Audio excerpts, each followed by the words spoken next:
Once upon a time, under the scorching sun of an unforgiving summer, a lonely crow flapped its weary wings across the vast sky. The clouds had vanished for weeks, and the rivers had shrunk into cracked patches of dust. Life, for many, had become a struggle. For this crow, however, each moment was a battle for survival. His name was Kanu. A once lively and playful bird, Kanu now looked nothing like his former self. His feathers had lost their shine, and his eyes, once bright with curiosity, had dulled with exhaustion. His beak, dry and cracked, opened every few seconds to pant in the heat. Water. That was all he needed. A single drop could give him strength. A single sip could keep him alive. Kanu had flown over fields that had turned yellow and dead. He had perched on rooftops, trees, even wires, looking down desperately for a glimmer, a puddle, a bowl, anything. But the world below offered nothing. People hurried indoors, cows stood still under shadows, and the land groaned under the weight of drought. But Kanu had hope. That morning, after another restless night of dreams filled with imaginary lakes and fountains, Kanu forced himself to rise. His wings were slow, but his will was strong. He took flight again, believing that somewhere, somehow, he would find what he was looking for. Hours passed. The sun grew hotter. The winds stayed still. And just when Kanu began to give up, just when he began to fall mid-flight, something caught his eye. A glimmer. A reflection. A promise. Down below, at the edge of a small village, stood a clay pot near a quiet, dusty well. Its top was open, and from above, it looked like it had something inside. Kanu's heart raced. Using the last bit of his energy, he dived. When he landed on the edge of the pot, he looked in and his heart sank. There was water, but it was barely a few inches at the bottom. His beak couldn't reach it. It was right there, but still out of reach. So close, and yet impossible. Kanu stood there, weak, heartbroken, and unsure. And then he remembered. A story. One he had heard as a young chick, from his mother. She used to tell him about a crow who, long ago, had found water just like this and had solved the problem using pebbles. He had dropped them one by one into the pot, making the water rise until he could drink. Kanu, in that moment, decided not to give up. His mind, tired as it was, began to look around. And there, on the dusty ground nearby, were small pebbles and bits of gravel. One by one, he picked them up. One by one, he dropped them in. But his body was slower than before. His wings trembled. After 5 pebbles, he had to rest. After 10, he felt dizzy. The water rose, but very slowly. And Kanu was running out of time. Suddenly, a small voice called out from behind him. "Are you okay, little bird?" Kanu turned, startled, and saw a young girl standing barefoot in the dust. She looked about 10 years old, her dress faded, her hair tied in a loose braid, her eyes wide with concern. She stepped closer slowly, not wanting to scare him. "You look so tired. Are you thirsty?" Kanu tilted his head and gave a soft caw.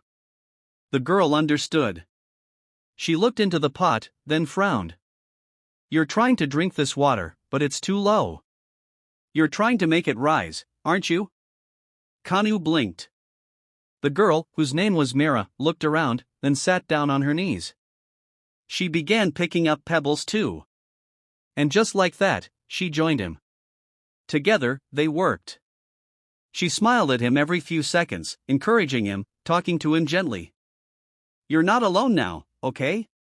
More pebbles fell in. The water slowly rose. And then, finally, it reached the edge. Kanu leaned in, trembling, and took his first sip in days. It was warm. It was small. But to him, it was life. He drank again. And again. Until he had enough strength to look up, flap his wings, and give a loud, thankful cry to the skies. Mira clapped softly. "You did it," she whispered, more to him than to herself. But she didn't leave. She brought out a small metal bowl from a cloth bag tied around her waist and filled it with water from the pot. She placed it on the ground under the tree nearby. This is for you. And for others like you. I'll fill it every day. And she did. Every morning before going to school, Mira came to the old pot. She'd fill the bowl. She'd leave some grains too. And every day, more birds came. Sparrows. Mynas. Even squirrels. Kanu always came first, and he always waited for Mira. Sometimes he sat on her shoulder. Sometimes he danced around her feet. They had become friends, bound by one moment of kindness and one desperate act of faith.